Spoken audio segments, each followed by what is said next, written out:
สวัสดีครับอาจารย์ครับผม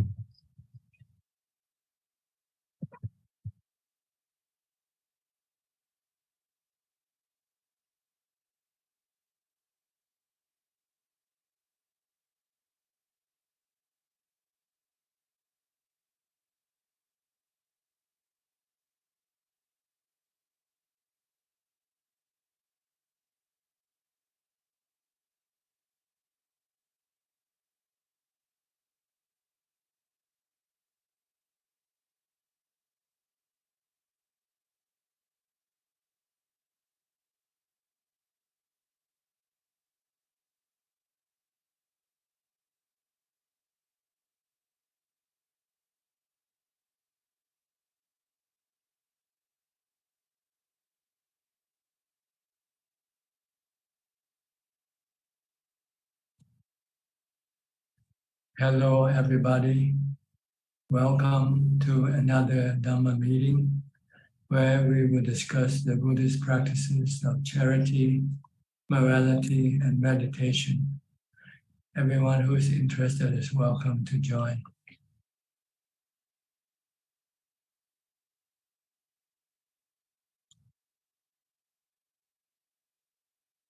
And we shall start with our first participant, which is Kwan Liman from Malaysia.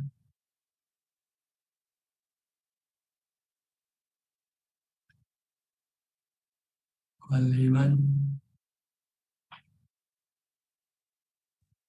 Sorry, just now couldn't unmute. Ajaan, I'd like to check on contemplation on sensual pleasure and contemplation on feeling.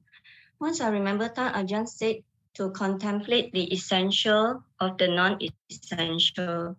So I contemplated whether I really need what I don't actually need. So for example, the other day someone offered milk tea with ginger. So I was tempted to have it, but I contemplated on seeing but not see. So I saw the milk tea, but I didn't follow the milk tea. And hearing but not hear. So I heard the offer milk tea, but I didn't follow what I heard. So I said, no, thank you. So is that what Ajaan meant, hearing but not hear? Essential of the non-essential?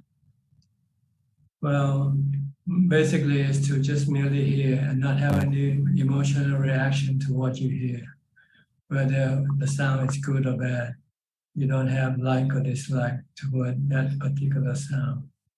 You don't react with craving for or having aversion for what you hear. Just merely listen. Yeah. So when I heard milk tea, I heard the offer, but I did not accepted it. So I just drop it. It doesn't mean whether you accept it or not, whether you wanted it or not. That's the question. Oh no, I didn't. If you didn't want it, then you can decline the offer. But if you wanted it, but you did decline, it still doesn't mean that you are not reacting. You're reacting, but as a courtesy, you just react with your your decline. But actually, you still like to have it. So if you still like to have it, you want it, and you have to use the three characteristics of to teach your mind that whatever you want, it will end up in dukkha sooner or later. Because what you want, you might not always get. And when you don't get what you want, then you will get dukkha. Yeah. So I didn't take it. Yeah. Ajaan, can I ask another question on contemplation of feeling? When there is a fearful feeling in the heart, I contemplated on anicca, dukkha, anatta. After much contemplation, the feeling subsided. I mean, I have this feeling of fear arise because I am thinking and trying to push myself very much to dispose of property, as my cash flow might not be able to sustain too long if I need to repay the loan. So I start to have this fear. So when I contemplated on anicca, dukkha, and anatta, this feeling subsided. And when I stopped thinking, this dukkha vedana also subsided. So when the mind is at peace and the feeling of fear has subsided, then I start to think of some solutions. Is that the right thing to do?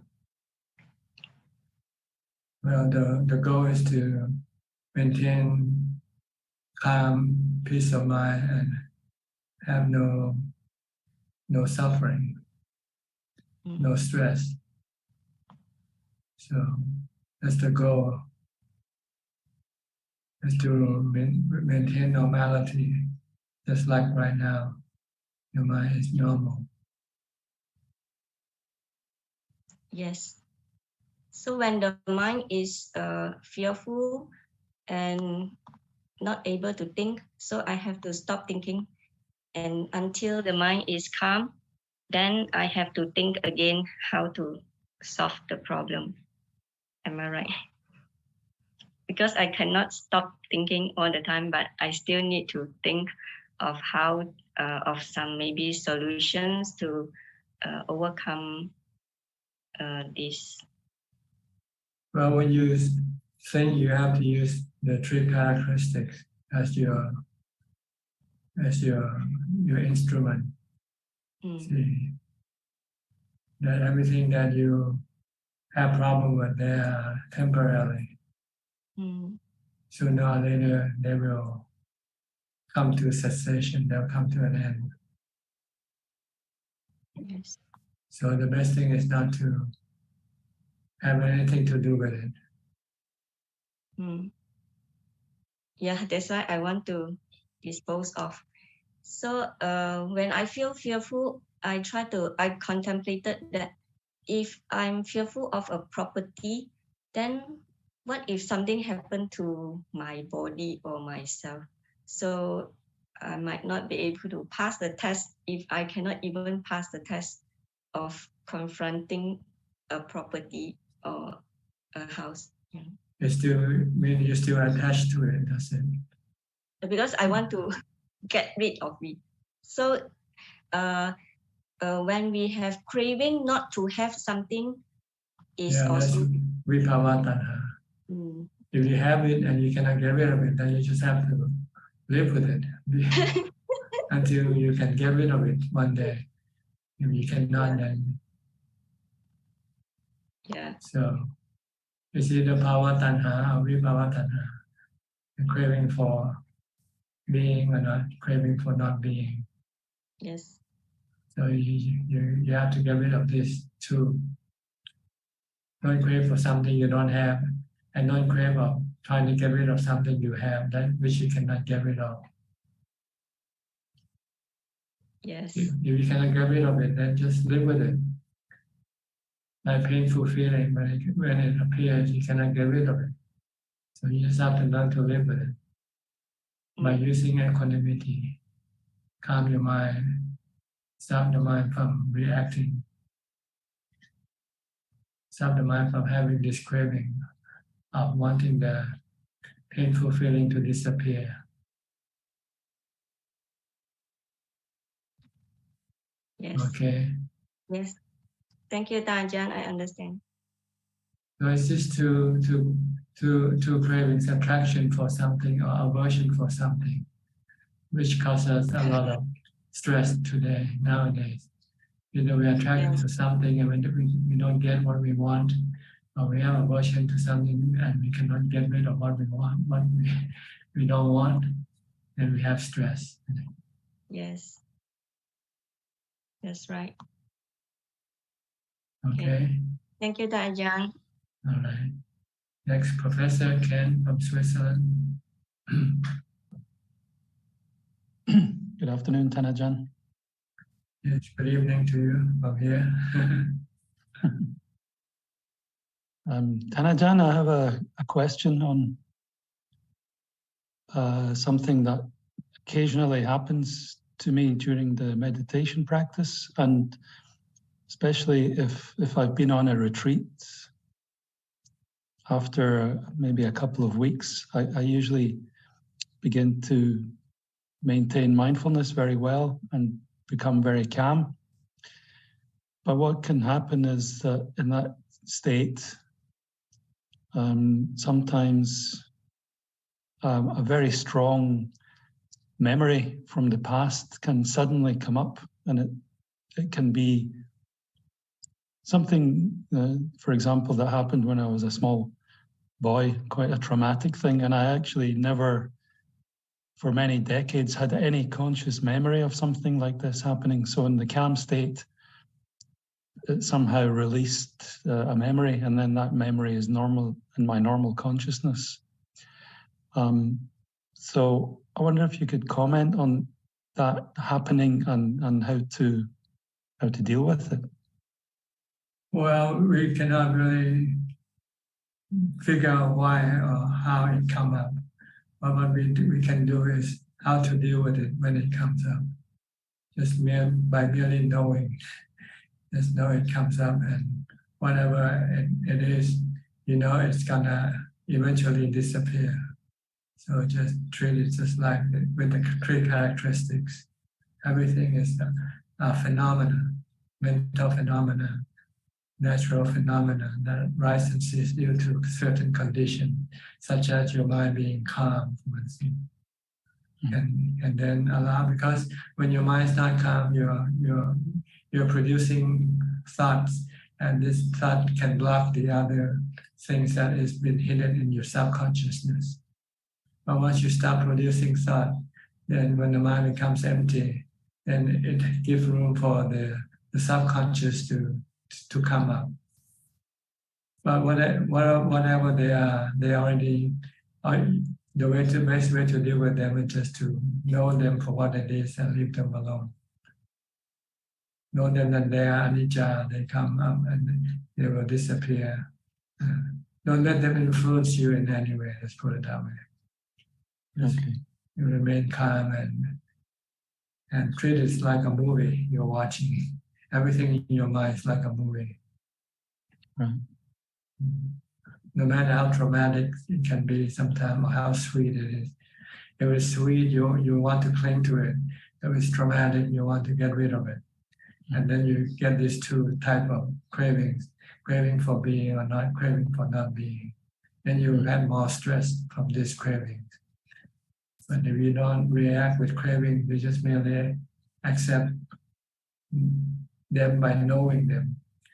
And then if you want to react, just tell your mind that you don't need to react, because everything will come and go by himself sooner or later. Okay. And nothing that appears in your mind can hurt the mind if the mind doesn't react.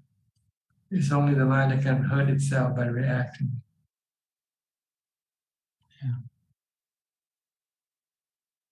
So sometimes you might have experienced some traumatic events in your mind, and you don't like it and you don't want it to appear. This can already start you to have stress in your mind. But if you look at it calmly and say, what can it do to you? It just come up, and then it just appear, and then it will disappear sooner or later. But if you want them to disappear, maybe you can use a mantra if you like.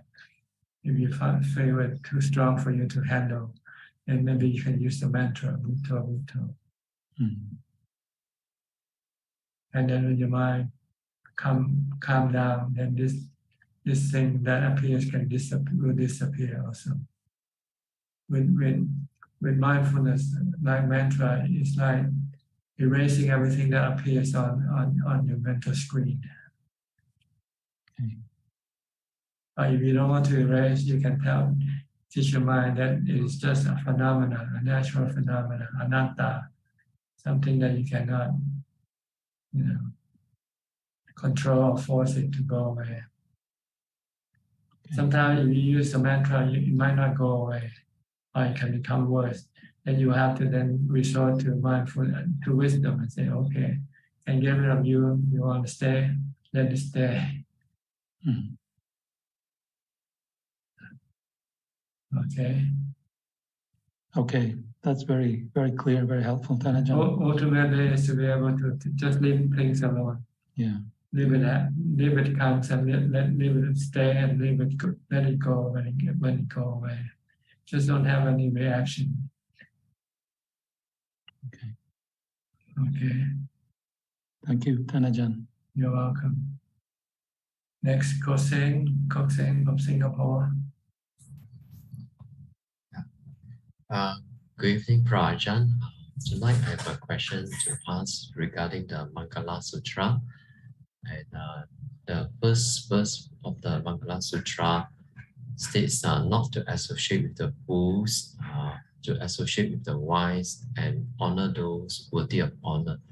So my question is that in this modern, the Buddha's book about this 2,500 years ago. So now in our this modern context now, what is considered as the fool? What is considered as a wise, and who are those that is considered as worthy of honor?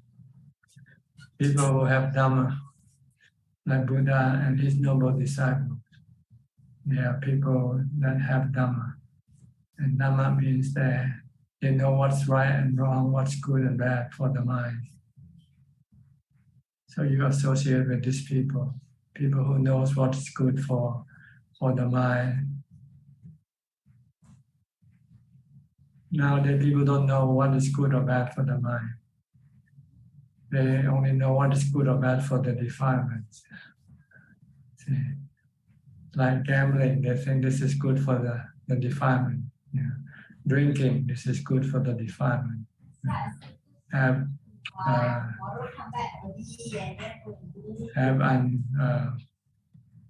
what you call sexual relationship, uncontrolled sexual relationship, for instance. These are considered harmful to the mind. See? But people nowadays, since they didn't have any study about this thing, they are being brainwashed by their own delusion. They think what is bad is as good and what is good is bad. They think religion is bad. They think no religion is good. Because when there's no religion, you can do anything that your defilement wants you to do. You can drink, you can take drugs, you can gamble, you can have all sorts of sexual relationship encounters with anybody you want to. So this is bad for the mind because eventually it's going to cause stress or depression. People who get involved with this activity usually end up killing themselves or overdose from the usage of these drugs and alcohol. This is because they don't know that these things are harmful to them. So if you associate with, can you turn off the background noise? Okay. Yeah. My children, they are talking outside, outside the room. And so basically, you have to associate people with people who has the Dhamma. Usually, people who knows what's good and bad for the mind. Keeping the precept is good for the mind. Doing charity work is good for the mind, and this sort of things. You know. So you don't want to associate people who likes to drink, who likes to gamble, who likes to go out every night, having fun in bars and pubs and things like that. What about smoking of cigarettes?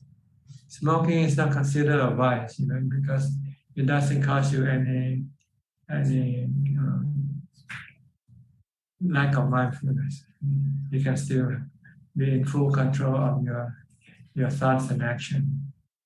But when you're drunk or when you take drugs, then your mindfulness is being weakened, and maybe you might be doing something that you shouldn't be doing and you couldn't stop it. But smoking doesn't cause you any drunkenness. It doesn't make you drunk. But it can harm your body if you smoke too much, that's all. But it's not considered to be a vice. So it wasn't prohibited in Buddhism. You can smoke if you like. But you have to know moderation in everything that you do. Even eating is not harmful, but if you eat too much, it can be harmful. It causes you to have overweight, it causes you to have diabetes, have high blood pressure, and so forth. So anything that is over moderation is not considered good, even though if taken in moderately, will not harm the body or the mind.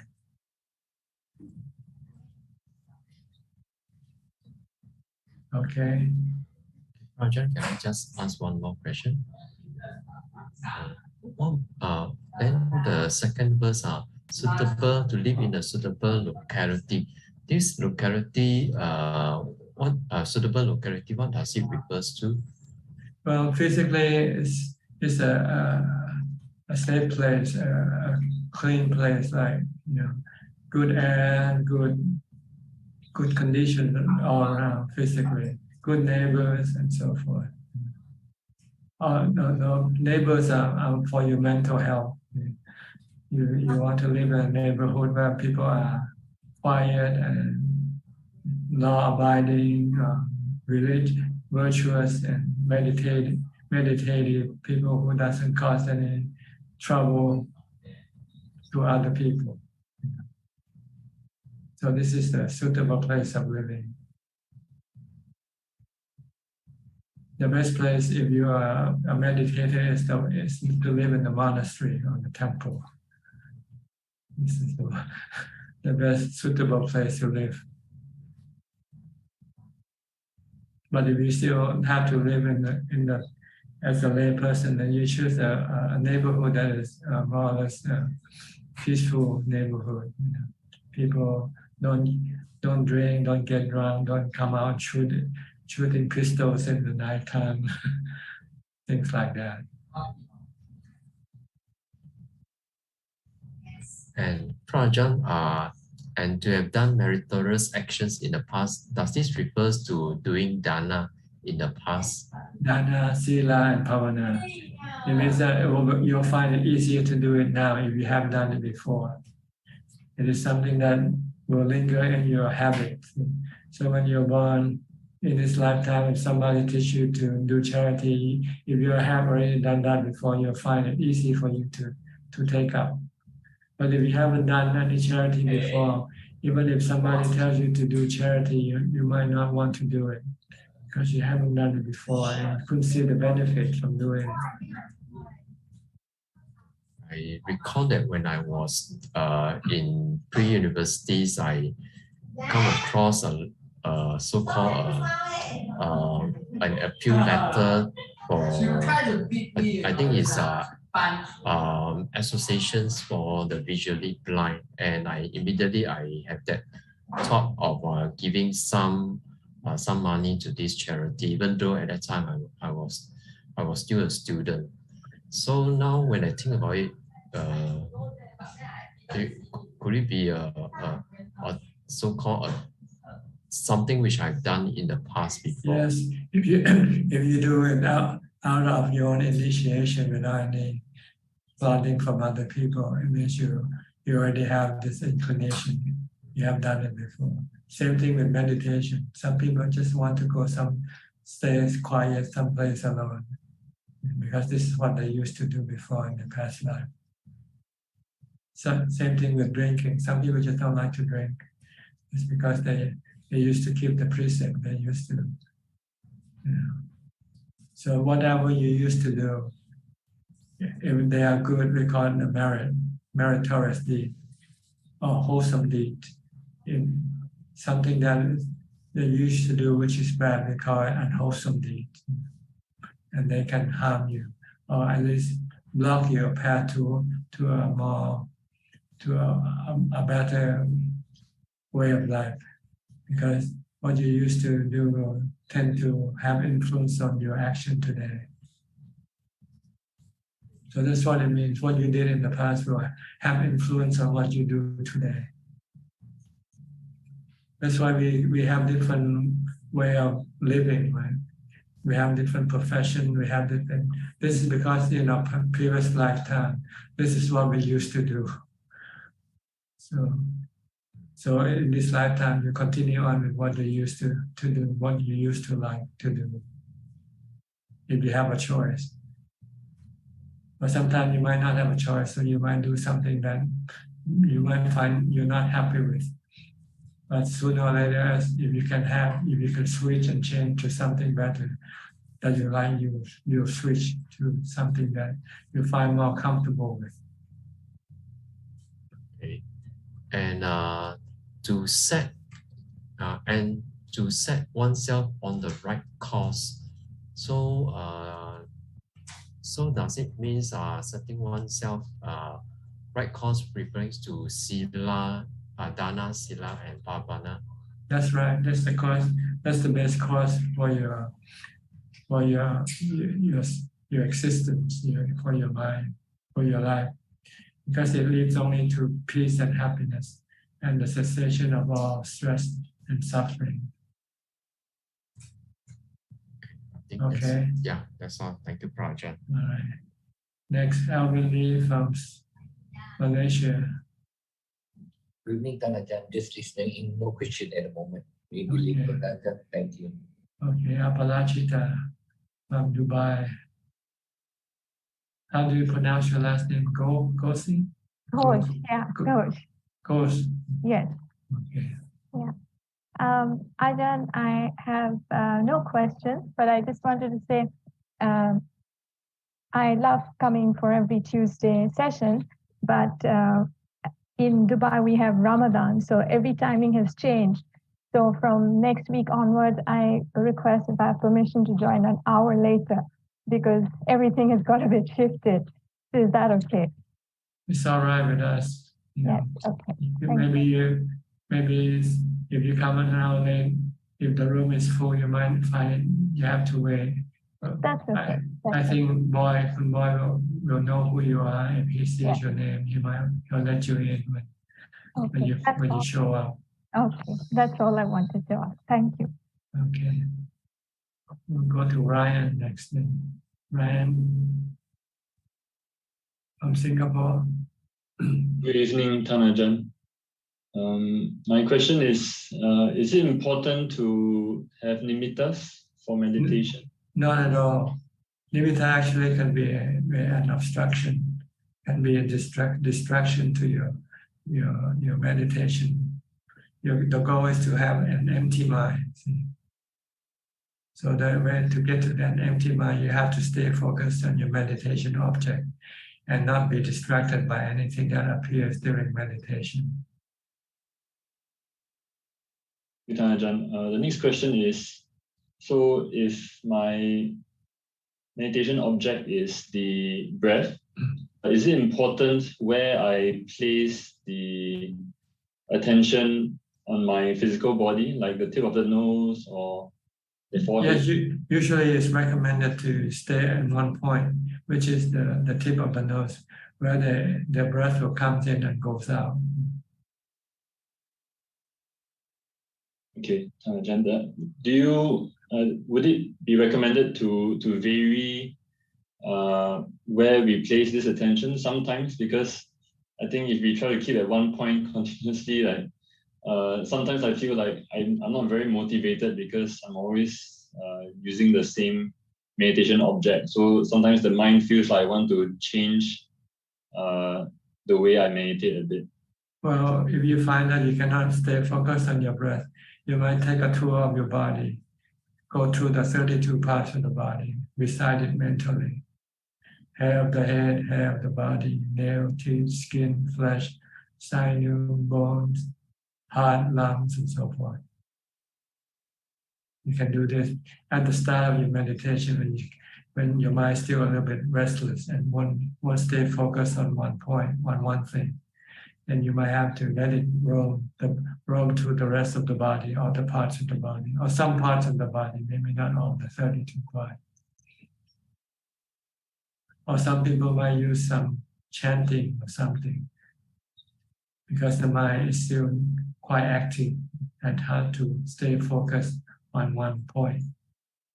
Then you have to relieve this energy by letting it do something like chanting, reciting. For me, when I first started, I have to recite the Sutra, recite the four foundation of mindfulness Sutra. After I finished, then I find that I could then focus on my breath.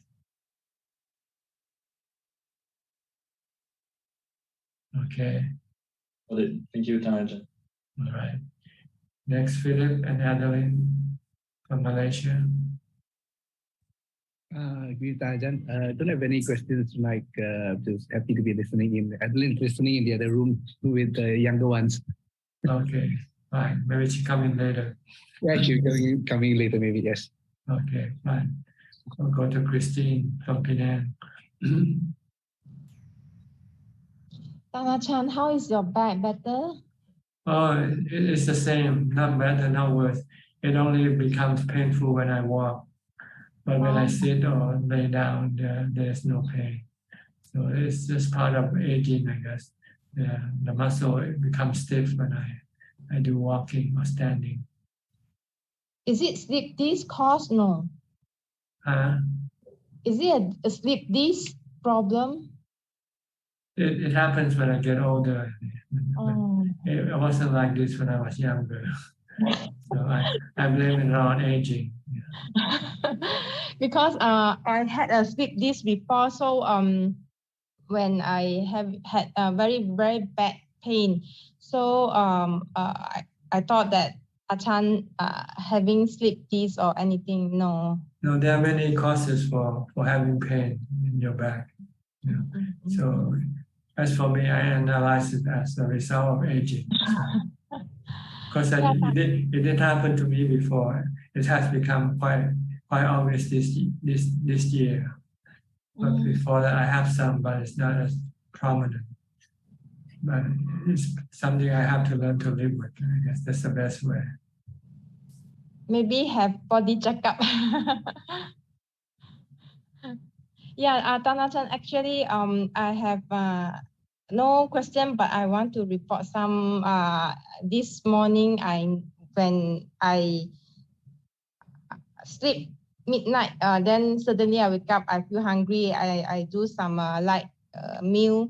Then after that, I do chankama, and it's a long time I never do. So when I walking for about 45 minutes, then I only realize what is called stay with the one who knows, but the understanding of the stay with the one who knows is very short period. So after that, I contemplate that this is I cannot focus back the mindfulness and the sharp awareness. So I contemplate, I change as this is anatta. It is out of my control, and this is anicca. It can't go well. So is it a good how do I say it when I cannot focus? It just means that you don't have enough strength to do it. So yes. So then you have to accept this, and then wait until you regain more strength, and then you do it again. It's like exercising your body. After you walk for a while, you feel tired and could no longer walk. Okay, then you have to take a rest. But then afterwards, after a while, you have regained more strength, then you can continue on do more walking. Same way with mindfulness.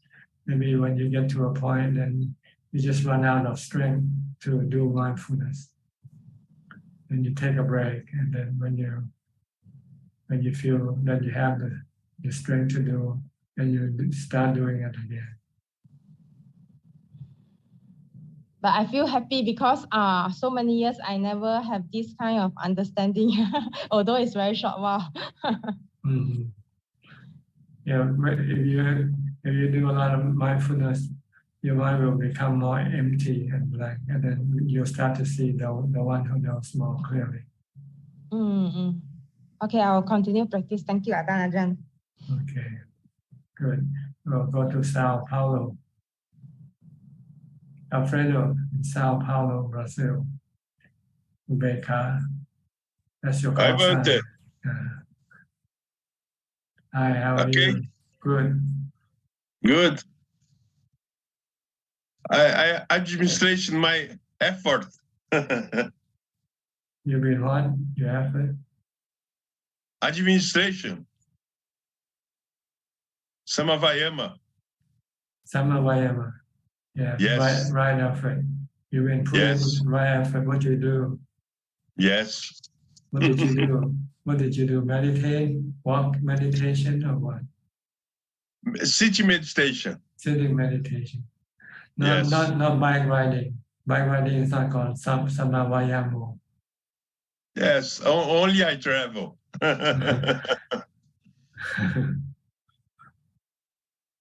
Okay. Okay. You have nothing to offer. No question. No question. I was seeing the Eckhart Tolle, the present moment. Present moment is the same Sat, né, Bante? Mm-hmm. It's okay. Okay, then. All right. Good to see you. I notice I escape from word, Bante. It is a bad thing, Bante. Is a desire to not be. I don't understand what you say. I'm sorry. The desire for not being. Yeah, craving for not being. Craving for not being. Yeah. If you're here, you want to go someplace else, this is considered craving for not being here. Yes. And if you cannot go, then you feel stressful, sad, or depressed. Yes. So have no cravings is the best thing. When you have no cravings, your mind become peaceful and doesn't become restless. You become peaceful, and you feel happy. And in order to do this, you have to have mindfulness, have sati all the time. Yes. Okay. Yes. Okay. The same of knowing, Bante. Yeah. The real perception. Knowing is always there, but it's usually blocked by our thinking, our thoughts. So we don't see the knower. We just see our thoughts all the time. Yes. Okay. Notice breath. Yeah, just watch the breath. Yes. And then your mind will become calm and empty. Yes. All right. Right, Bante. Okay. Next, Declan, are you still in Thailand or back in Ireland now? No, I'm still here. I'm just getting some repairs done to the condo that I have to do for the condo below me. So responsibility and doing some papers for my wife. So I'm still here, stuck in a way. I don't really have any questions, Ajaan. Just listening and taking notes and enjoying the Dhamma. Thank you very much. Maybe later, if you have any questions, you can ask. Okay. Fine, Ajaan. Anura and Ramya from New Zealand. Quite late for them, quite early for them now. Yeah, good 4 evening. o'clock, 3 o'clock or 4 o'clock in the morning. It's 2:30 and 2:40 in the morning. 2:30 in the morning. Yeah, good evening, Tangajan. Yeah. Okay. So I have no question, Tangajan, but just a comment that I try to meditate in the morning before going to work. I've been consistently doing that for a while, so it's making much better at work as well. Yeah. It's much peaceful. Yeah. Yeah. The more you meditate, the better it is for your mind. Yeah. Yeah. Okay. Yeah.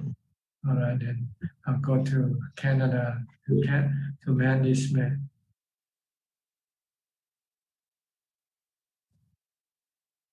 Good morning, Ajaan. Hi. Good to see you. It's been a hard week. My dear friend passed away, and he has a brother that is now feeling lost, and they've been listening. He's been angry, he's grieving. He doesn't have a strong Buddhist background, but is not opposed to it. It's just, it was hard questions like, why should we continue on living? And the world, he was saying the world is ecologically destroyed and, was very low. And I understand that, he's venting. But what type of advice do you have for someone who can't see the reason to live? Well, to tell you the truth, we should be here in the first place, because the world is not a place worth living in. Because this is dukkha. See, once we are born, we all have to come to face with all types of suffering, aging, sickness, and death. Everybody has to meet this, but we forget this, and it only comes up when something happened close to you. That's all. So just tell the truth that we should be here in the first place. So our goal is to stop coming back. Don't reborn. Yeah. And the way to stop reborn is to practice meditation and to get rid of all our cravings. If we can do this, then we won't come back, and then we won't have this problem the next round. If we don't, we'll come back and we'll have the same problem the next time around.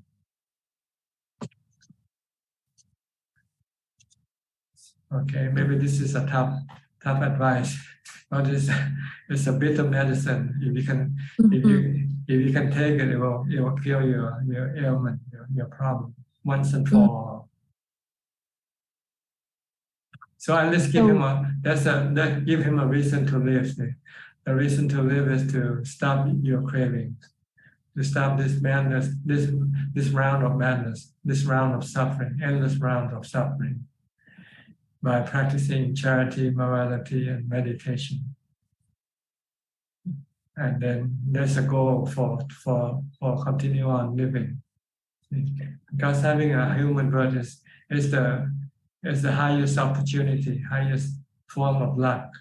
Because as a human, you are entitled to come across the teaching of the Buddha. Once you can access to the teaching of the Buddha and understand what he wants us to do, and if we could do it, then we will solve our problem, which we are facing right now, once and for all. So tell him that this is the place where we all should be here, because everyone who comes here will be subjected to the same experiences that he is experiencing now, not just him himself, everybody, you, yourself, me, and anybody on this earth. They have to meet death of someone or themselves sooner or later. So this is not a place to be here. We are driven by our delusion to come to this place. So we have to overcome this delusion by applying the teaching of the Buddha, using the wisdom of the Buddha to teach us that we should be here. And what brings us here is our cravings, our desire, especially our desire for sensual pleasure. And if we have sensual pleasure, desire, then we need to have a body to satisfy our desire. So that's why we keep taking birth, taking a body when we don't have one. And once we have a body, then we have to face this problem of aging, sickness, and death of yourself and of the people close to you. So the reason to continue on living is to stop this thing that keeps you coming back and face this problem. And the way to stop it is to practice mindfulness, practice keeping the precepts, and practice mindfulness and wisdom. Then he might become enlightened in this lifetime and don't have to come back anymore. Tell him if he doesn't do this, he'll keep coming back and face the same old problem. And this is not only the first time that he had faced this problem before. He had faced this problem millions of times before, but he couldn't remember it, that's all. So you have to tell the truth. Dhamma is the truth. But whether he can accept it or not, that's another story. Whether he believes what you say or not, that's another story.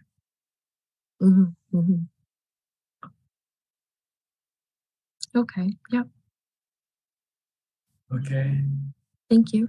All right. You're welcome. Next, your name is in Chinese character, so I cannot pronounce it. I'll read it. Okay. Where are you from? I'm from Malaysia. Okay. And your name? My name is Call. Call. Yeah, I have a doubt. Okay. Because of my brother travel abroad, so recently I started to take care of my father who had a stroke. So in order to make my father live a healthy life, I started to formulate a series of activity like eat healthy and start rehabilitation.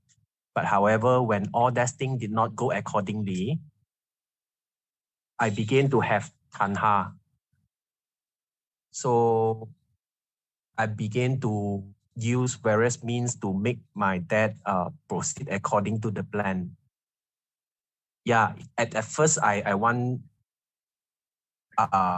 wish my dad can have a healthy life, but at the end become my tanha.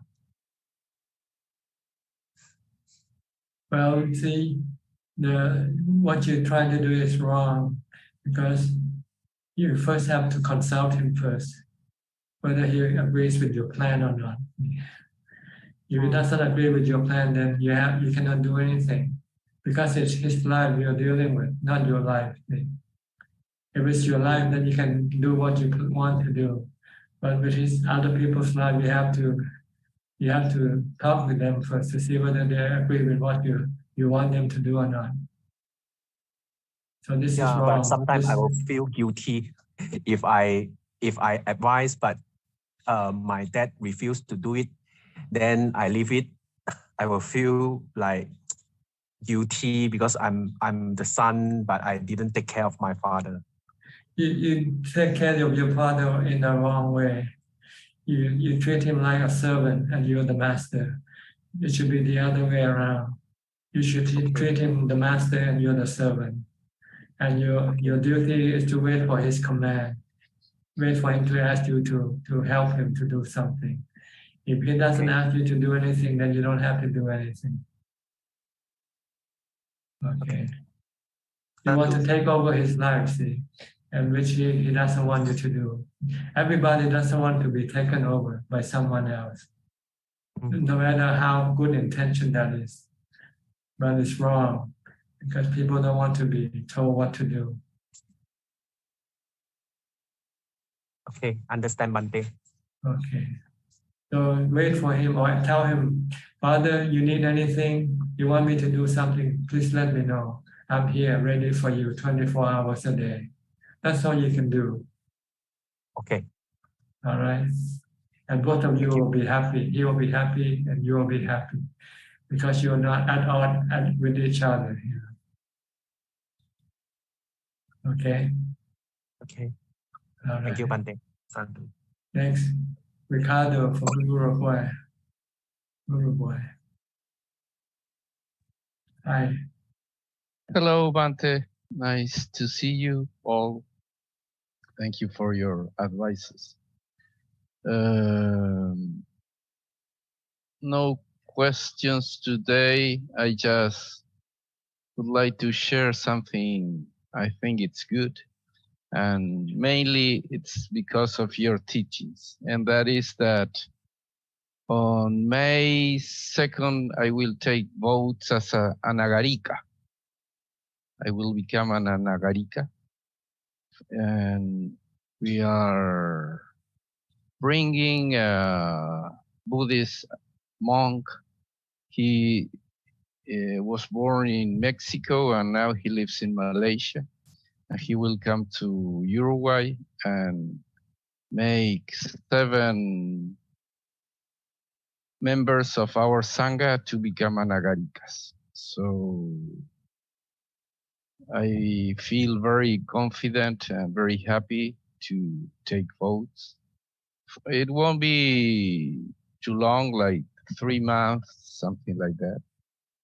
But I want to express my deep gratitude to you for leading me and our companions to take this path.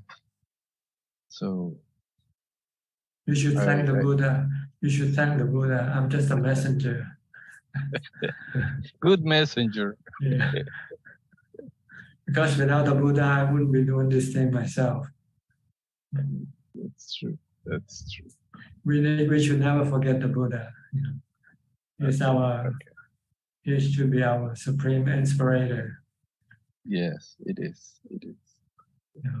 We should be forever grateful of him for teaching the Dhamma to us, to everybody. Should he decide not to teach, then we won't be here today talking about this thing that we are doing right now. Right. So don't ever forget about the Buddha. All right. I see some people trying to use the Buddha's teaching and not even mention one word about him, which I find it sad, you know, because the Buddha might represent religion, and nowadays people are afraid of religion. True. So they don't want to say anything that has to do with religion. So they want to treat it like it's like a psychological practice, you know, mental. Scientific, which is true. You know, the Buddha's teaching is scientific more than ritualistic. But it's just the way the followers have twisted around nowadays and turn Buddhism into a ritualistic practice, not a scientific practice. That's all. It's true. Plus, in our sometimes it's turning, I think, this spirituality as materialistic, and they sell all this knowledge and they never said this is mindfulness comes from Buddha or That's right. something like that. And they teach the same as the Buddha, not saying it belongs to the Buddha. That's a problem with the royalties. Because Buddha didn't have copyrights, so he didn't get. No, he do it as a charity. Yes, that's true. The Dhamma is for free for everyone. For everyone. Yeah. But our respect, our gratitude should at least be acknowledging the source of this teaching, where it comes from. Yes. Okay, well, happy to hear that you're gonna take up this practice for 3 months. Yes. So it was just like when you come and stay with us on the mountain, right? Yes, sure. Keeping the 8 precepts, and what else? Eating once a day or not? Once a day, yes. No money, 10 precepts. Okay, stay put. Don't go anywhere. Don't go shopping. Don't go anywhere. We will go to a hill far away in the countryside and stay there. At the end, I will go with a monk his name is Bante Rahula, to do like a tour. We will go to Brazil, probably, Colombia, Ecuador, and Mexico. Okay. To teach to other people? Yeah, retreats. Or to set up retreat. Okay. Yes. Good. Help other people start practicing. Excuse me? To help other people to start practicing the Buddha's teaching. Yes, yes. Okay. There are good. many sanghas in Latin America now growing and expanding. Okay. All Thank right. you. I hope you enjoy your practice. Yes. Okay. I will. Thank you. Next, Dean from London.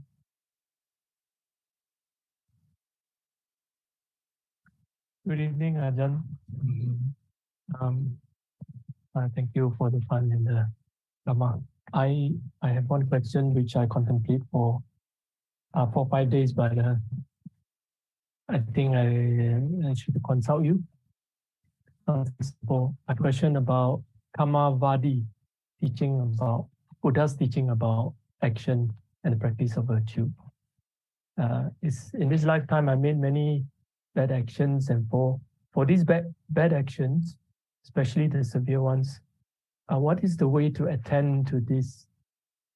For example, should I go find the people and places to make right the wrong I did in any way possible?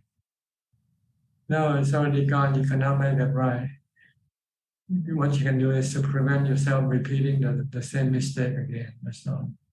So use it as a lesson, a reminder that this is not something you want to do again.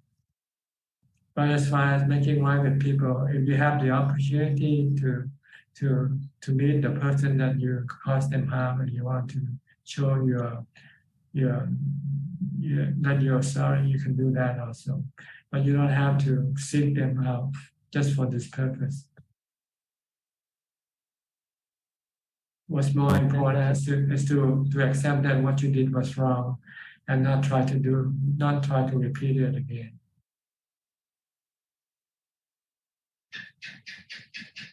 I use it to reflect to try to find deeper understanding.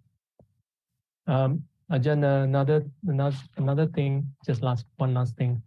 I want to ask you to maybe talk a bit more about this. When I contemplate about the benefit I've received from many sources throughout my life, people who share their life, their Dhamma, and the events that happen, many things are not coincident. So in the meditation, I feel gratitude arising. And I want to, it's very natural that the attention go backwards into showing gratitude to all these people, yourself, and many other people at different stages of their practice. And I could only think of, like, including Buddha and all the Arahants and all the monks. So the gratitude go to every being that shared their Dhamma with me. That's how I'm proceeding, because many people are not yet perfect like myself, but I would still like to acknowledge that they have shared with me their Dhamma. I want to ask Ajaan, can you talk a bit about this phrase that I'm contemplating on, which is practice Dhamma according to the Dhamma. Can you talk a bit more about this? Well, I think it's a waste of time, really. What you should be contemplating on is anicca, anatta. Everything is anicca, everything is anatta. So that when you come across them, then you will know how to deal with it. Just leave them alone, let them go. Everything else is useless. This is the best form of contemplation. It's the three characteristics and the Four Noble Truths. Yes. So I think you should spend your time on contemplating on these two things, the Four Noble Truths and the three characteristics of existence. Yes. Okay. Thank you. Yes, thank you for bringing me back to this. You said it to me before. Yeah. If you cannot contemplate on this, then at least stop thinking altogether, using mantra Bhutto, Bhutto, Bhutto. Better than allowing your mind to think all about all the other things, which doesn't contribute to your spiritual well-being. Okay. Thank you. Thank you. That's really good. All right. Sometimes life is so simple, you make it so difficult. Very frequently. Yeah. Well, you have to think about so many things. Oh, habit pattern. No, I will practice. Okay. Think less or stop thinking altogether. Or if you have to think only about anicca, dukkha, anatta. And the Four Noble Truths. Yeah. So that matters. That's all. That's what it all matters. Yeah. Okay. Thank you, Ajaan. You're welcome. Next, Evie from Indonesia. Today I have many people visited from Medan. I think almost 100 of them came to the temple today from Medan. Wow. You know them? Have you heard of them before? I don't know. Maybe one day I will come to see Ajahn too. Maybe next year. I wish. Yeah, I still not have question. Good. Just for Having no listening. question is good. That means you know everything already. Yeah. Sometimes I can know what should I have to do. So I think no need to ask. Right. What you need to do is meditate. Yeah, maybe Get the into more jhana. Get into jhana. That's what you need to do. maybe the more we meditate, the more we know what have to do and what no have to do. Yeah, what more not to do. Yeah. Just like that, Ajahn. Okay, good. I'll go to Gen Yenso from Penang. Okay. Ajahn. Good evening. Yeah. No question, Ajahn. Okay. I never heard any question from you, I think, in all these years, which is good. Okay, I'll go to Diana. Diana from Wales. Greetings, Tanajan. I have maybe one question. I got myself upset about something, and even though I told myself it didn't matter and it was, not permanent, and I couldn't stop myself getting upset. So, is it just more meditation practice? That's why you need more meditation practice. You know, it doesn't matter what your defilement doesn't believe you, see? Because you don't have enough mindfulness to stop your defilement yet. So you have to practice more meditation to stop your defilement.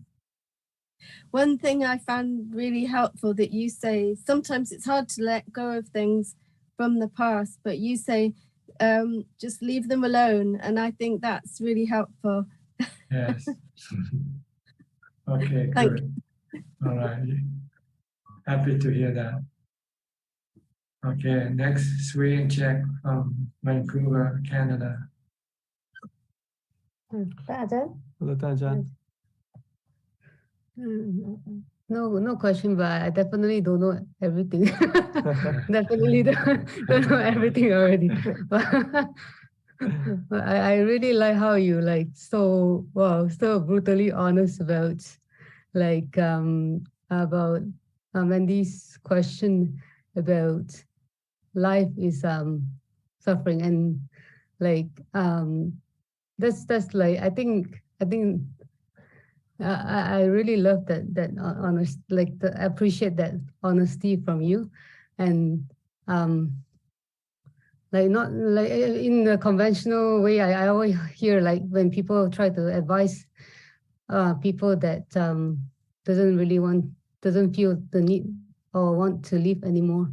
Usually the advice is very different from what you just give. It's like pound in the heart kind of advice. It's like so powerful at the same time beautiful. I just really appreciate that advice just now. Yeah. What about you, Sri? No questions, Ajaan. Thank you. Thank you for your teaching. All right, I'll go to Koi Samak. Koi Samak. Hi, Ajaan. Thank you. From Brazil. Where are you from? In Brazil, Sao Paulo, or in? I'm living in a city that calls São Carlos. São Carlos. This is the name of the city. Yeah, I'm studying here. When I go out of monastery, I came to here to finish my college in computer. Okay. I'm studying computation. So I would like to ask you, Ajaan, when use Brahmaviharas, generate Brahmaviharas is useful, and when it's better just to watch the things cease, the feelings, the bad feelings like fear, hate, just cease and don't generate Brahmaviharas. Sometimes I feel that it's not natural to generate these feelings. It's like I saw that the metta, the mudita is being created, but this is not natural. It's like I know that I'm just generating this is not true, like the bad feelings. So I don't know how to use this, or when is it just better to watch and wait these things cease. See, to have the true Brahma Vihara, you have to make your mind happy first. When you are happy, then you can then give loving kindness, giving compassion, giving sympathetic joy to other people. So what you need to do is to meditate to get into jhana, to get to upekkha first. Once you have upekkha, you're happy, then you can then share your happiness, help other people, do things for other people with love. But if you're not happy, you will not be able to do anything for other people. So make yourself happy first. And the best way to be happy is to meditate until you get into jhana. The Buddha said that's the best form of happiness. Happiness from the peace of mind that arises from entering into the fourth jhana. Once you have that happiness, then you will feel like you want to share with other people. So when you see people suffer, you want to help them. If you see people not happy, you want to make them happy by giving them something or doing something for them. So this is what you need to do first to get real Brahma Vihara. You first have to have upekkha first. Real upekkha for meditation. Not something you generate by your thoughts. This is not real.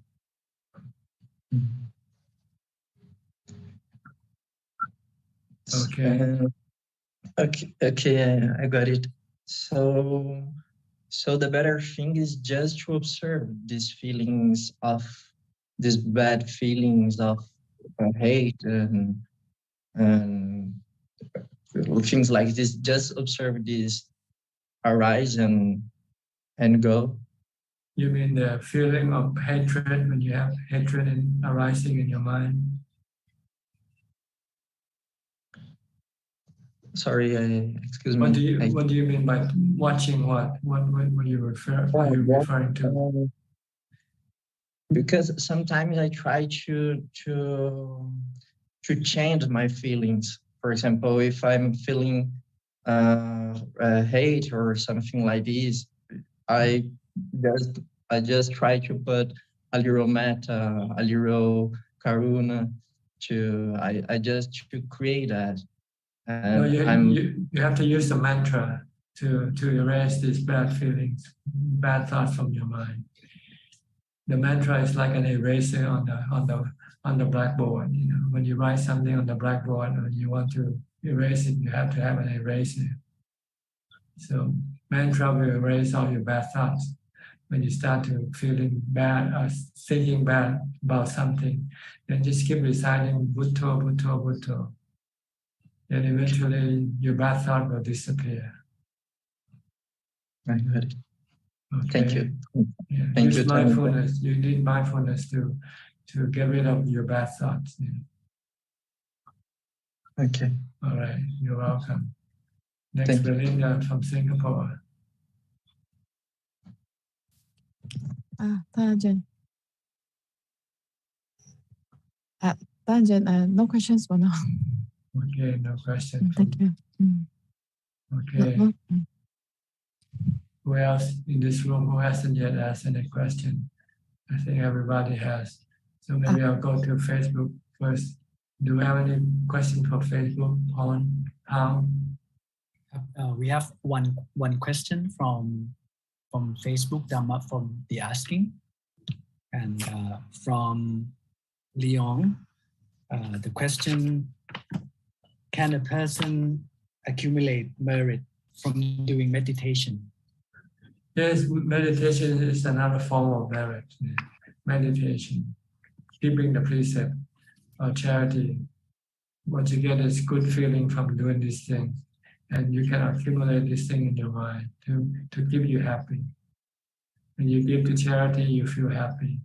When you keep the precept, not hurting other people, you feel happy. And when you meditate and your mind becomes calm, you feel happy. Yeah. Merit is good feeling or happiness.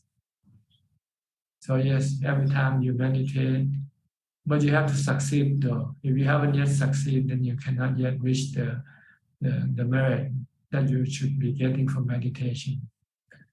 So you have to succeed, meaning your mind has to become calm, like entering into the jhana. Then you can feel the happiness from meditation.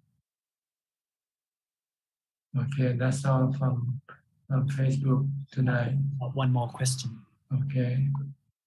From Ting, dear Ajaan, is it beneficial to do chanting and then jump straight to study the Dhamma when there is not enough time for meditation practice? Please advise. Well, eventually you're going to have to meditate to get anywhere. Just studying the teaching alone is not sufficient to get you to enlightenment. In order for you to get to enlightenment, you have to meditate, and also you have to study. You need both. So you cannot skip meditation. So I think you should try to find time to do meditation. I mean, chanting is a form of meditation, but it's not a complete form. It's only it's more like developing mindfulness when you chant, to prevent your mind from thinking, to stop your mind. But in order to stop your mind completely, you need to use something like the breath, watching your breath, and to get it into jhana. So if you chant, after you finish chanting, maybe you should try to meditate, watch your breath, or recite Bhutto, Bhutto. And you can find other time to study the teaching. You can study anytime you want. But when you chant and meditate, you want to meditate to calm your mind. And actually, you don't have to study too much yet. All you need to know is how to meditate. That's all you need to know. How to develop mindfulness, for instance. and how to meditate, how to get into jhana. That's all you need to know. You don't have to study the whole everything like wisdom and anything because it's too far ahead of your practice. You are just at the beginning, so you should just concentrate on studying where you are, what you need to do now. That's all. And then when you advance, as you progress, then you can study further. Okay. No we more. have a newcomer in just in B. Ravin from Bangkok. Good evening, Ajaan. I actually am not in Bangkok. I'm in Ho Chi Minh, Vietnam. I see. I just landed an hour ago. And I'm on a business trip. Just got there. Huh? Yes, just got there. I just arrived in my hotel room. So I saw that still got some time. So I thought I'd come in and say hi to you. What time is it now? Same time as in Thailand? Same time, yes. Same time zone. 9:15. 9:15, yes. Okay. So you're on a business trip? Yes. Okay. For 3 days, I'll be here until Saturday. So Wednesday, Thursday, Friday, I'll be working with Shell Vietnam team. And then on Saturday, I'll do some sightseeing before I fly back to Bangkok in the evening. Okay. You have anything to ask? Actually, not for the time being, but maybe I will try to find some time to do some meditation and be mindful wherever I go, because I was warned that there are some petty theft around. So I will use mindfulness of my surroundings wherever I go. Okay. Are you traveling alone or you with a group? Alone. Alone. I came in alone. Okay. This is your first time to be alone, travel alone? No, it's my first time in Vietnam, but I have traveled alone on business trips before. But, I see, okay. All right. I hope you have a safe trip and beneficial trips. Accomplish what you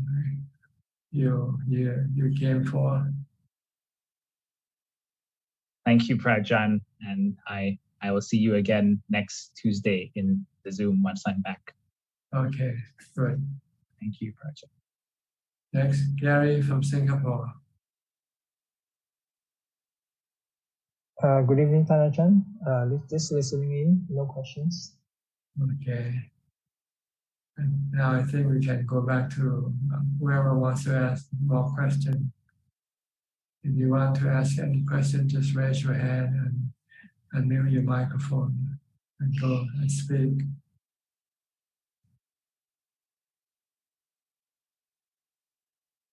Anybody?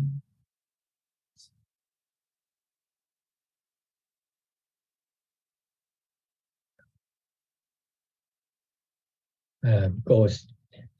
Okay, Aparajita. Yes, actually, I have one question. I have been following your instructions and trying to meditate and just focusing on the breath. I find moments of quietness, and then, of course, after a while, my mind starts to go off. So then I stop. Should I just take up shorter periods and focus on getting it clear? Or should I just say, no, I have said, I'm going to sit for 40 minutes or 1 hour and keep trying to generate that kind of quietness? Just keep focusing on your breath. Okay.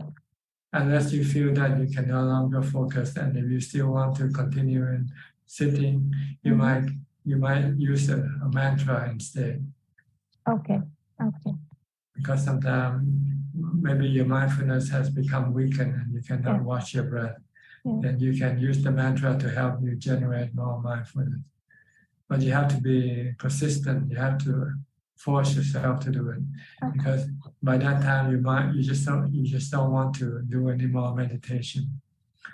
But if you want to advance and be able to sit longer, this is the time when you have to keep pushing yourself. By keep reciting the mantra, Bhutto, Bhutto, Bhutto, even though you don't feel like doing it.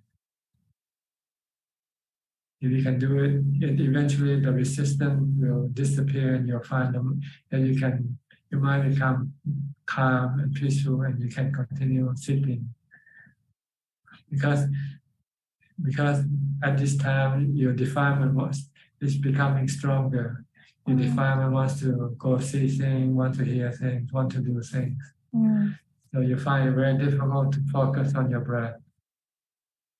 So you might need to switch to a mantra or chanting to keep the mind occupied.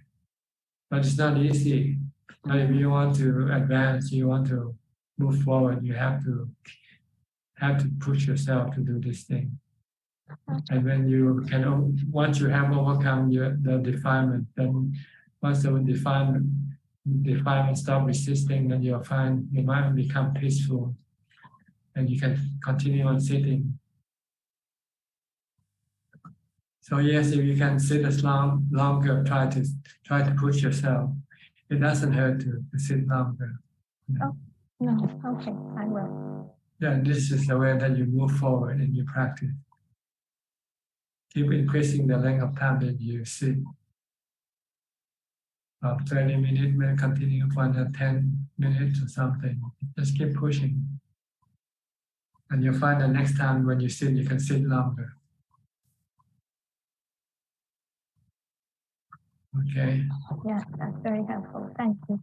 All right. Okay, Ricardo, from Uruguay. Thank you, Tanajan. First of all, I forgot happy spring or happy autumn to everybody. It's happy summer here in Thailand. It's happy summer. We just got started with the summer. It's gonna get hot in Thailand. We just come out of the winter or the cool season. Oh. All right. Okay. In Thailand, we don't have 3 seasons. We have hot, cold, and rainy season. No spring or autumn. We don't have spring or autumn. Okay. Hot, cold, or rain. Happy summer then. Happy summer. Tanajan, I would like you to advise about forgiveness. Although I know intellectually that a mind that doesn't judge doesn't need any forgiveness, especially for other people's actions, I would like to hear from you if the Buddha talked about forgiveness and how we should lay people apply that in our daily life, please. Thank you. If you look at everything like you look at the weather, then there's no need to forgive. Do you forgive the wind, the storm, the rain when it does something bad to you? No, you accept it. Our problem is we don't see everything as natural phenomena. We see them as human or animals, and so then we start to have grudges on them, angry at them. But if you look at everything as anatta, Buddha said everything is anatta. No self. So who are you angry at? At the wind, at the rain, and at the water element or the earth element, at the hair, or at the skin. Everything is anatta. So you cannot get angry at anything. You just have to accept the truth. What happens, happens. And there's no, why should you get angry and hurt yourself that way? When you get angry, you hold a grudge. It's yourself who is hurting yourself, not the object of your anger. So this is wisdom, see. Use wisdom. Try to treat everything like the weather. Because they are natural phenomena. There's no particular person doing this thing. These things are caused by condition. Condition arise and cause these things to happen. So if you can see everything as a work of nature, then there's no need to get angry or no need to forgive. Yes. Okay, always come back to the three characteristics. Yes. Anicca, anatta. Things happen and it's already disappeared, it's already gone, and you still keep holding a grudge and couldn't go to sleep over it. You're the stupid one. You're the foolish one. Yes. So don't forget anatta. Anatta is a really good way of looking at everything. If you see everything as anatta, then there's nothing to do. You just have to accept them, like the weather. When it rains, you accept the rain. You don't get angry at the rain for causing problem with your house, for instance. Like the other days, we have hail in northern Thailand, in Chiang Mai. They have hailstorm, and this hail breaking the roof, the roof of the houses. But people don't get angry at the hail. What can they do, right?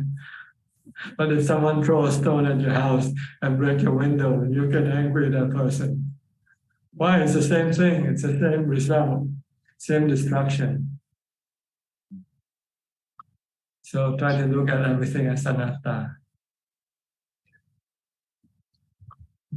And there's no need to get angry or no need to forgive. Thank you. Okay. The reason why you want to forgive is to get rid of your anger. Mm. But if you have no anger, then there's no need to forgive. If you see everything as anatta. Yes. Okay. Can you do that? I'll try. Do you agree with what I said? 100%. Thank you. You need Ubeka in order to be able to do it. If you have Ubeka, then you can just leave things alone. So try to do more meditation, do more mindfulness. We have too much wisdom already. We know too much, but we cannot apply what we know. We don't have enough strength to resist our defilement. Our defilement always wants to react. So mindfulness is very essential. Buddha said the most important Dhamma is mindfulness, sati. Yes. Okay. Thank you, Tanaja. All right, we have Evie raising her hand. Evie from Medan. Yeah, now I have question, Ajaan, regarding about merit. What is the question from the Facebook? I have question that happiness from traveling, watching movie, eating does not produce merit. Ajaan said that happiness from meditation, charity, or doing other good deeds produce merit. They are equally happy, right? Especially because the happiness you get from eating, drinking is fake happiness, not real happiness. It can turn into sadness very, very quickly.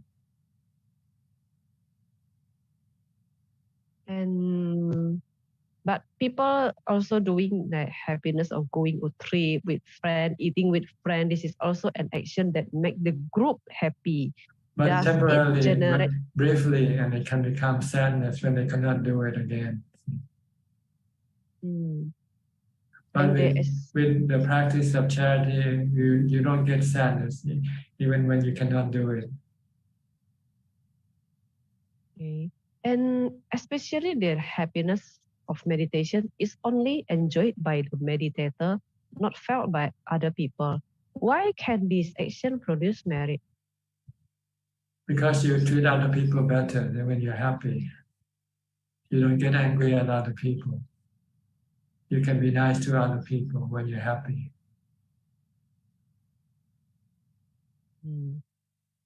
So be kind is the merit. Be kind.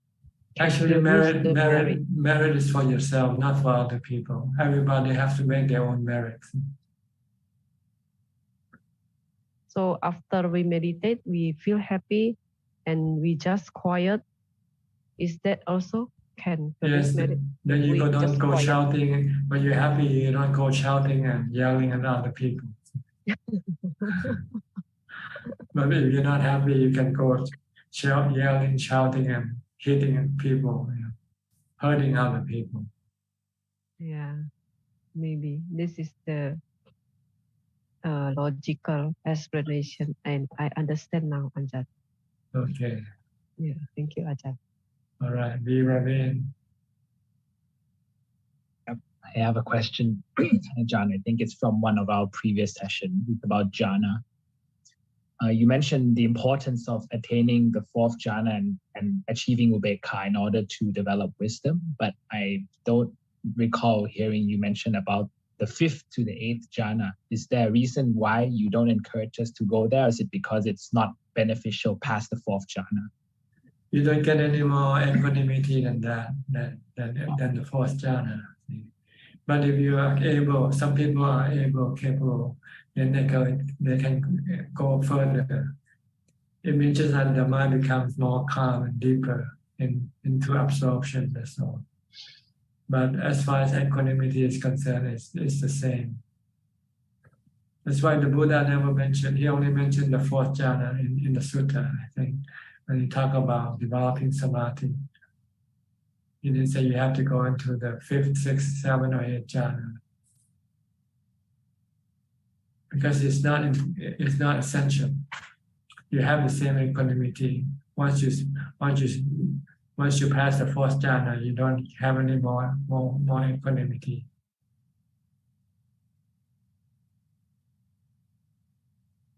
So you don't need to go into the arupa jhana. But if you are able, you have very strong mindfulness, that once you get to the fourth, then you can proceed to the fifth, the sixth, then you can go and do it, no problem. Nobody to stop you from doing it.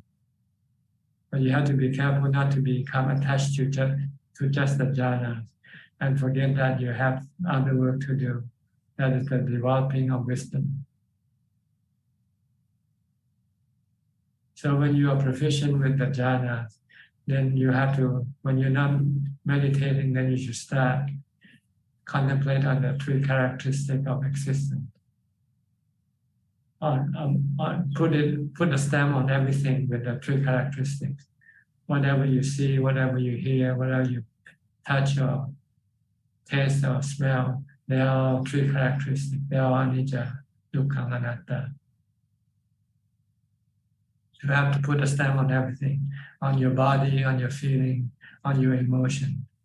Everything is three characteristics.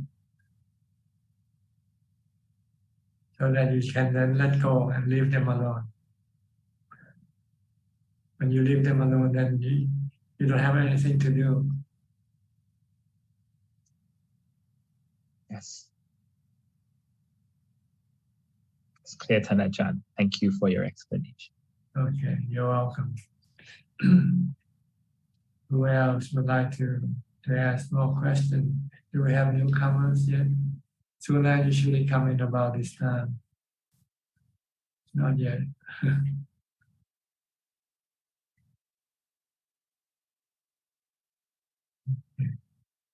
Don't be shy. We have quite a lot of time tonight. Yeah. So you feel like contributing, or if you don't have any question, but you like to make any comment, you're welcome also to do so. Or maybe recommendation, what should we be doing besides just asking question and answer question?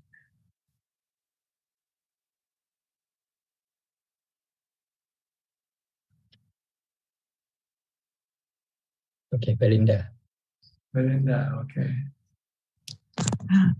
Ajahn, sometimes when I talk to Ajahn, I feel a lot of sensation in the body, especially the heart area, very uptight. Sometimes the voice cannot be articulated. I'm wondering, what's the cause? Is this a karma, or is this a part of what is it that causing this? The question should be how you deal with it rather than finding the cause. It doesn't matter what causes it. what matters to you or to us is how to deal with it.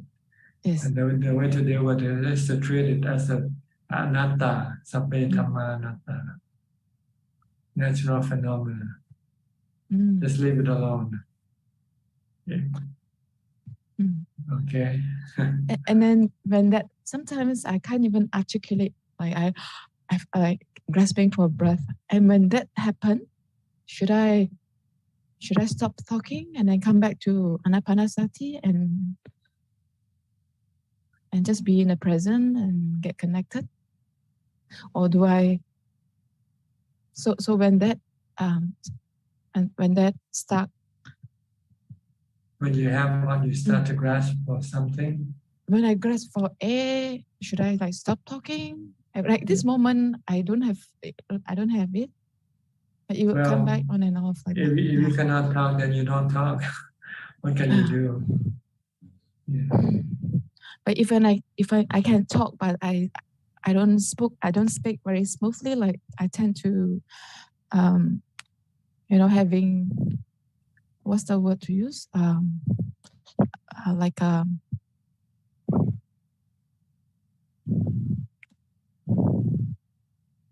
I cannot find a vocabulary again. Like what is the word? When you are nervous and you get like right now, like you speak and then you get stop and pause. Like he called it not hiccups. I cannot find the vocab now. Okay, you cannot continue speaking smoothly. Yes. Well, then if you cannot, then don't do it. Excuse yourself. Say, oh, I like to take a break or something. So when I talk to Ajaan, and if that happens, sometimes it can just strike at any moment. And then when I can't speak, I just stop. It's like when you have to go to the toilet, you just excuse yourself and say, okay, I cannot continue speaking right now. Okay. And then I just stay quiet and come back to the breath. Or if I cannot come back to the breath, I just watch that uptightness. Is it, Ajaan? Normally, just be mindful. Just keep watching and try not to react to what is happening. And let things develop and disappear by themselves if you can. Leave it alone. Unless you know how to get rid of it, stop it, then you do it. If you don't know what to do with it, then you just leave it alone. And just observe, just watch, just merely know.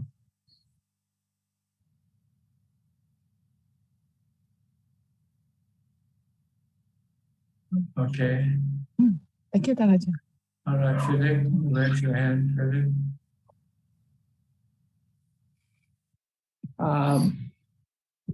Ajaan, I got a question maybe to understand better. During last Sunday, there was a question with regards to an anagami, which I think one of the question was at the final stages of a anagami, the anagami needs to also relinquish the jhanas of material and immaterial jhanas. Is that what it is? See, when we practice to let go of our sensual pleasure desire, we have to rely on a replacement, and our replacement are the jhanas. But once we have let go of our sensual pleasures, cravings, we can become attached to the jhanas.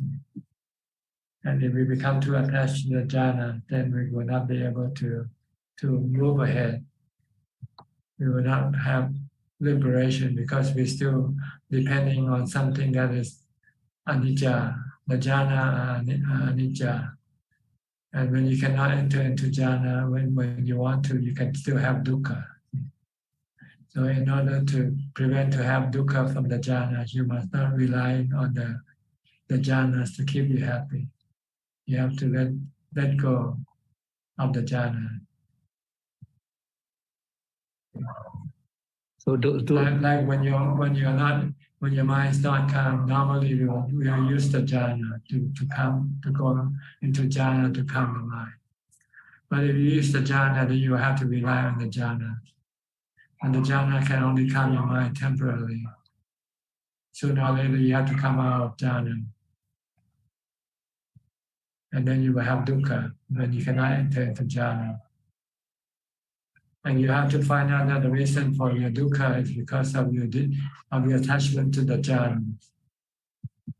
Like your attachment to cigarettes, to alcohol. You use cigarette or alcohol to stop your nervousness. Some people smoke because they are nervous. When they feel nervous, they smoke. And once they smoke, their nervousness might disappear. But then they become addicted or rely on smoking. So when they don't have any cigarette for them to smoke, they can become more nervous than before. So if they don't want to deal with nervousness, they should just stop smoking. Yes. So I know it's far away right now with regards to this question. So the practitioner at the point must know when to let go of this jhana in order to be enlightened. Well, when you first got there, you might not know because you might still feel blessed with the jhana. You still feel happy with the jhana. But as you continue on, you'll find that you're still relying on something, which the goal is not to rely on anything, to keep you happy, to keep you really happy permanently. And you eventually notice that the jhana cannot give you the permanent happiness. Then you will then start to, if you study, or it will be a lot more helpful because you know what you need to do. You have a roadmap. But if you have to practice on your own and don't know, you might get stuck there for a long time. Get stuck with the jhana. So you might need a roadmap like the teaching. You have to study the teaching to know what else you have to relinquish or get rid of, which are the remaining 5 fetters. And 2 of them are the attachment to the rupa jhanas and the arupa jhana. Yes. So with this, once you begin to seek the jhana to make you happy, then you know you're addicted to the jhana. Okay. Then you have to resist this desire to go into jhana and try to weather this lack of happiness without having to go into the jhana. And once you can weather this, the desire to get into jhana will disappear. And the unhappiness that arising from the desire to get into jhana will disappear. Just like the way you deal with the sexual desire. If you are addicted to sexual desire, you have to keep on doing your sexual activity. But if you realize that no matter how many times you do it, you will still end up craving for more. And the only way to stop this craving is to stop doing what your craving wants you to do. Once you stop, then eventually your craving will disappear. Then the need for you to have any sexual activity will disappear because you don't feel the need to, because you're happy without having it. Like anything, like alcohol, like cigarettes, like coffee, anything that you're addicted to, you don't need to have it to keep you happy. Yeah. But once you have it, you cannot stop having it. See? But if you have the wisdom to know that this is addiction and you will be forever slave to this addiction if you don't want to, if you don't stop it, so then you have the wisdom to say, oh, I have to stop this craving for cigarette, craving for coffee, craving for things, because it makes me the slave of these things. Same thing with the jhana. See, and we use the jhana to substitute for our sexual craving. But then we become attached to the jhana. It's like people who try to stop smoking by using chewing gum or something. Then they become attached to chewing gum instead of the cigarettes. You know? So Ajaan is like, once I cross the river, I have to just leave the boat alone, right? Is it more or less something like that? Yeah, the boat only takes you across. Don't carry the boat onto the land. Right. Understand? Eventually, you have to stop practicing mindfulness and wisdom altogether, because mindfulness and wisdom is just a tool to get you to liberation. Once you are liberated, then you don't need to use wisdom or mindfulness anymore. And so far as getting rid of your defilements, but you can continue using wisdom for other purpose, like teaching. When you teach, you have to think, what you gonna teach today? How you gonna present this teaching? You need to use wisdom or common sense, but you don't need to use it to get rid of your defilements anymore, because there are no defilements to get rid of anymore. It's like medicine that kills your sickness.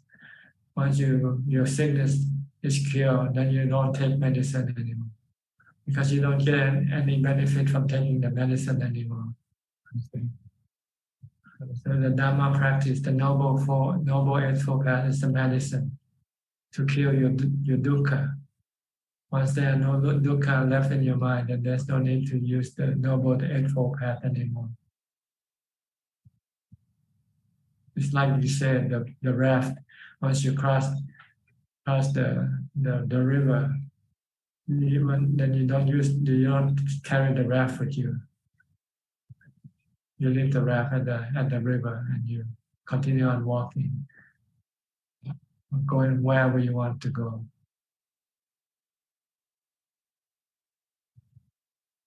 Okay. Thank you, Ajaan. Okay, we have Alexa coming in.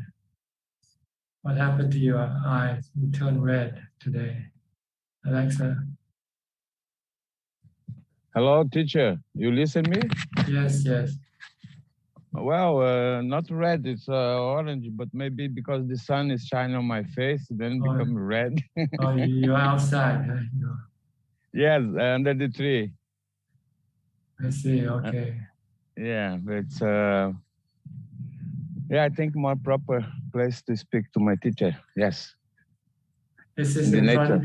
Is this outside of your house? Yes, my house is there behind. You see the tower 8? The tower? You live on that tower?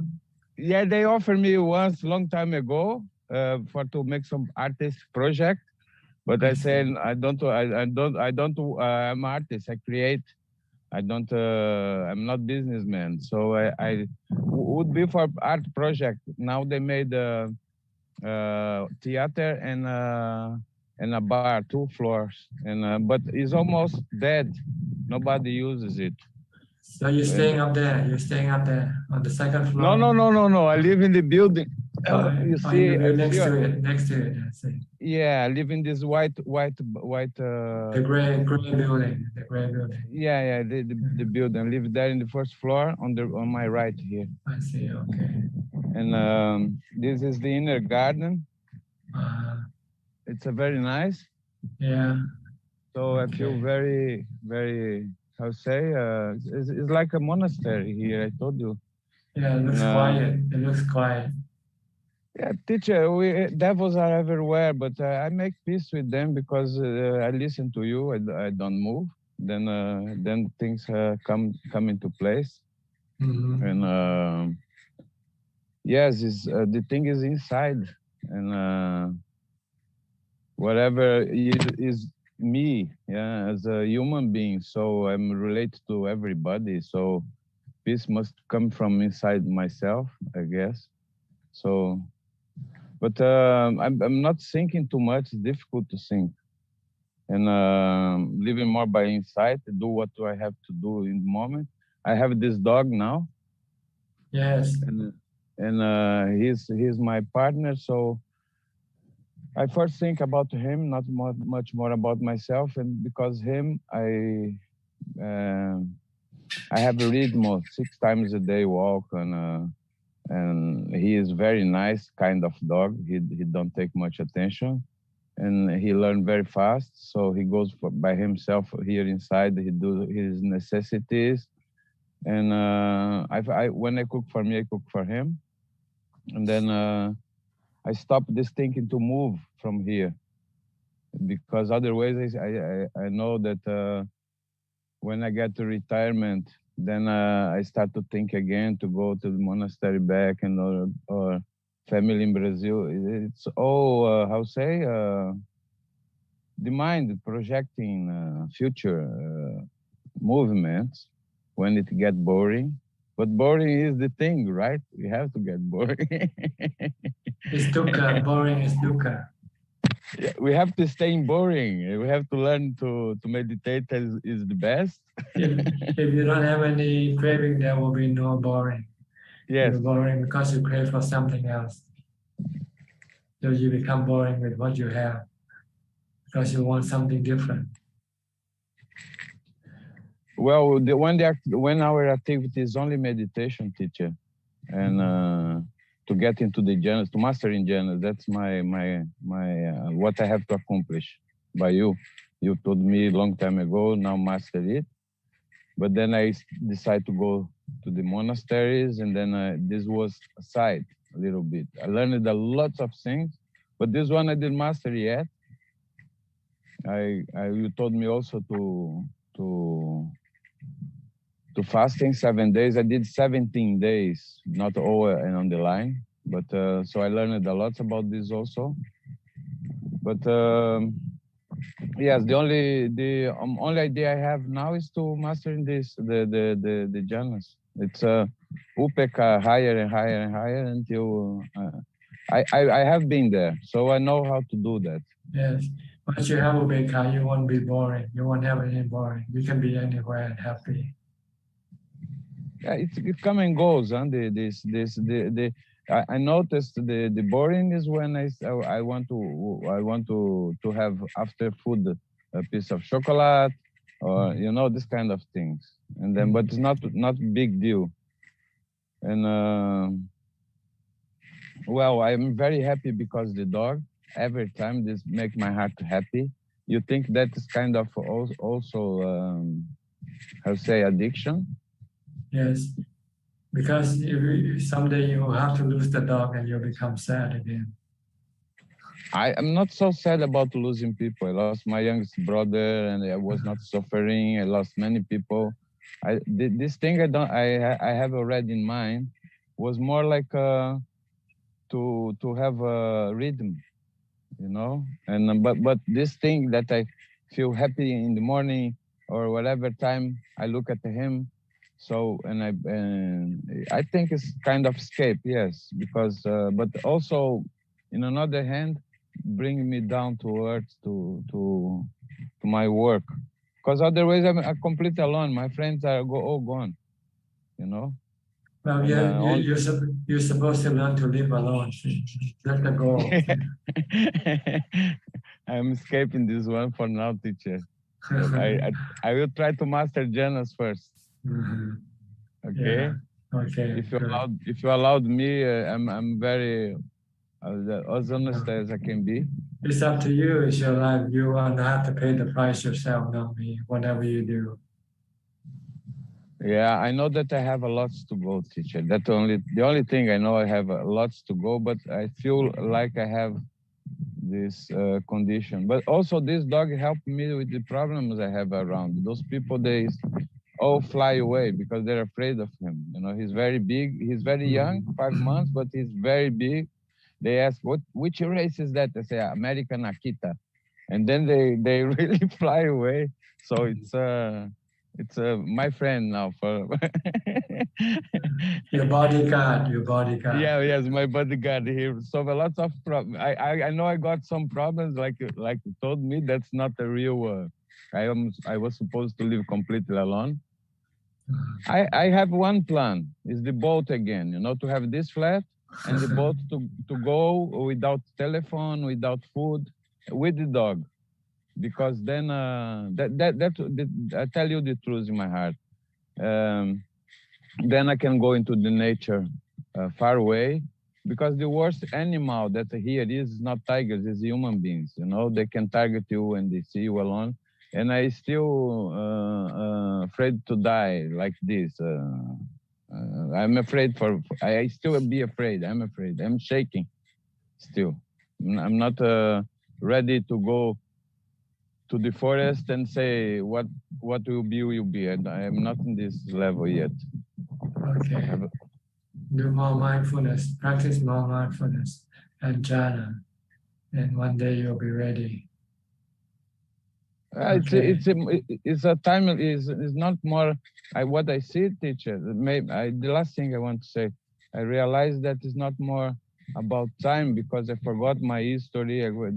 All what happened to me. I don't think much more about this. It's more to intensity. It's more timing. It's more like how you say insight to be there all the time. And then maybe it don't take too long. That's my idea. All right.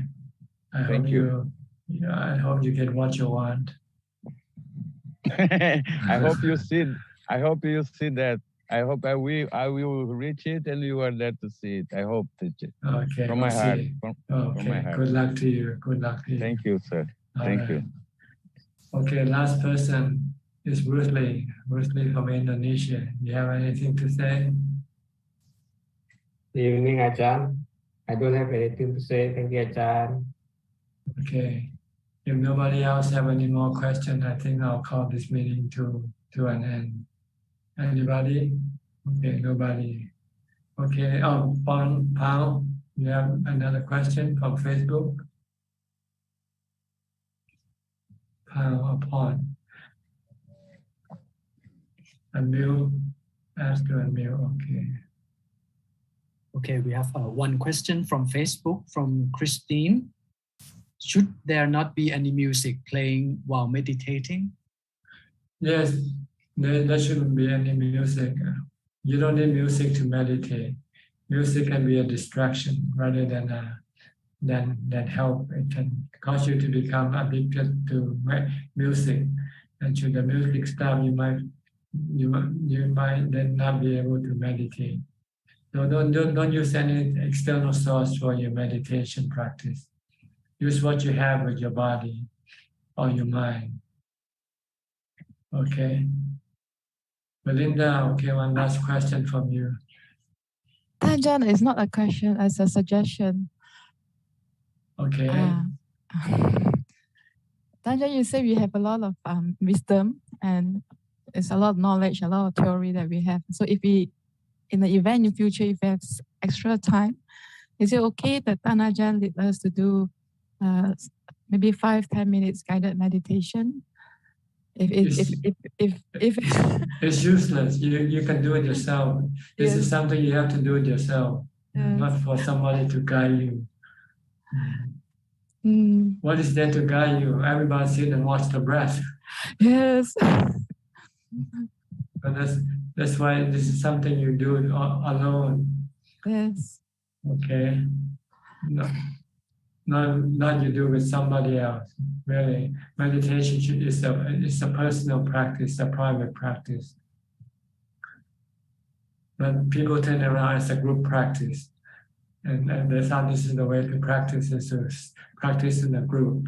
If they're not in a group, they cannot succeed in practicing. This is wrong, you know.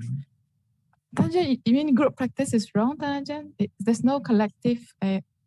No, it's just psychological. it might be psychological in a way that force you to do the practice, because if everybody else is doing it, you have to do it yourself. But if you're alone, then you can have excuse, oh, I don't want to do it. And you know, if it's a teacher who's talking in front, it's like doesn't matter who, even the Buddha sitting in front of you won't be able to help your meditation. It's your mindfulness that will help your meditation, not the Buddha, not the noble disciple, not anybody. Okay? All right. Thank you for your recommendation anyway. I asked 3 times, Ajaan allowed 3 times. Okay. Well, you can go do it now and pretend that I'm sitting in front of you. Okay? Thank you, Dad. Okay. All right. Thank you very much for your participation in this meeting tonight. I hope it benefits you and help you advance in your practice. In the meantime, please stay safe, stay mindful, and keep on practicing. And if all goes well, I'll see you all at the same time next week. Thank you and goodbye. กราบสาธุเจ้าค่ะ Goodbye. Kevin. Bye. Bye. Thank you, Admin. Goodbye. Thank you. Bye-bye. Bye bye เลยค่ะแป๊บนึงนะเดี๋ยวน้อง